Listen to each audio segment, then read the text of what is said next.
नमस्कार, आपके साथ मैं रीना झा बालियान। अगर आप फ्लाइट से कहीं जाने का प्लान तैयार कर रहे हैं तो उससे पहले ये खबर सुन लीजिएगा। आसमान में उड़ते विमान पर अब खतरा मंडराने लगा है। आसमान में उड़ता विमान कभी भी हादसे का शिकार हो सकता है। इसके पीछे की बड़ी वजह है ज्वालामुखी का फटना।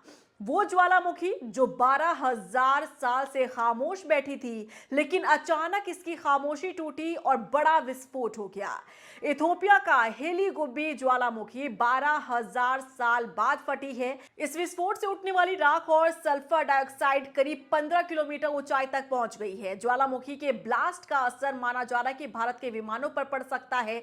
आगे आने वाले दिनों में छुट्टियां शुरू होने वाली है और अभी से कई लोग लॉन्ग रूट के लिए फ्लाइट से ट्रैवल प्रेफर कर रहे हैं। लेकिन उससे पहले आपके लिए समझना जरूरी है कि यह सफर आपके लिए क्यों और कैसे खतरनाक हो सकता है। देखिए, ज्वालामुखी फटने के बाद जो राख निकली है उसके कारण कई विमानों पर असर पड़ रहा है। डीजीसीए ने एयरलाइंस को चेतावनी जारी कर राख वाले क्षेत्रों और ऊंचाइयों से दूर उड़ान भरने, रूट बदलने और इंजन की जांच करने के लिए कहा है। वैज्ञानिकों के मुताबिक सतह पर हवा की गुणवत्ता पर ज्यादा असर नहीं होगा, लेकिन ऊंचाई पर उड़ानों पर इसका खतरा बना रहेगा। राख का बादल उत्तर भारत की ओर से बढ़ सकता है। हाइलीगुब्बी ज्वालामुखी क्षेत्र से गुजरात तक एक बड़ा राख का बादल दिखाई दे रहा है। ज्वालामुखी का विस्फोट तो थम गया है, लेकिन ये राख का बादल वायुमंडल में उड़ चुका है। ज्वालामुखी विस्फोट से निकले राख कैसे विमानों पर असर डालते हैं, अब आपको विस्तार से बताते हैं। देखिए, हवाई जहाज के लिए राख के बादल सबसे ज्यादा खतरनाक इसलिए होते हैं क्योंकि इससे उनका इंजन खराब हो सकता है। ज्वालामुखी फटने पर बहुत बारीक राख और कण आसमान में फैल जाते हैं और ये कण सिलिकेट नाम के बेहद सख्त पदार्थ से बने होते हैं।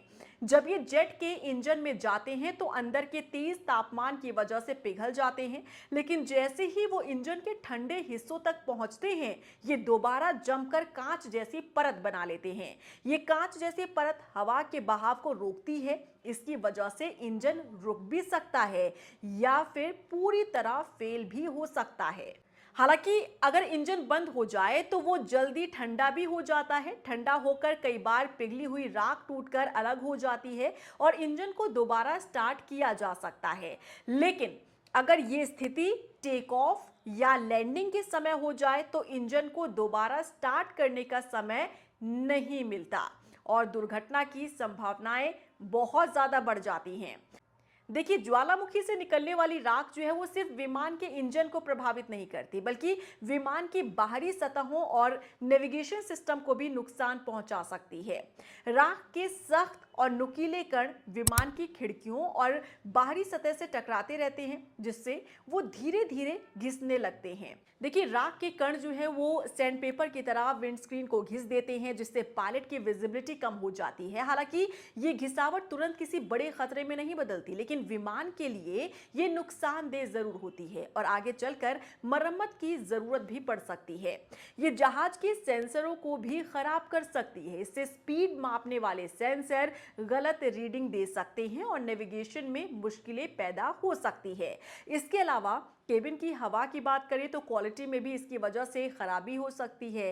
राख के बहुत महीन कण जो है कभी कभी वेंटिलेशन सिस्टम में घुस जाते हैं, जिससे यात्रियों और क्रू मेंबर्स को सांस लेने में दिक्कतें पेश आती है।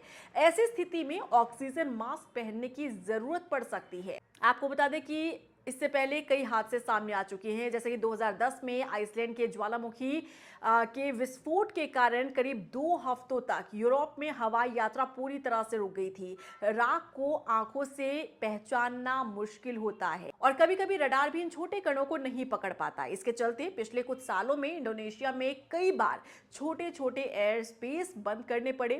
पिछले सालों में इंडोनेशिया में भी कई बार छोटे-छोटे एयर स्पेस बंद किए गए हैं। 1982 की बात करें तो कुआलालंपुर से पर्थ जा रही ब्रिटिश एयरवेज की एक उड़ान इंडोनेशिया के ऊपर राख के बादल में चली गई थी।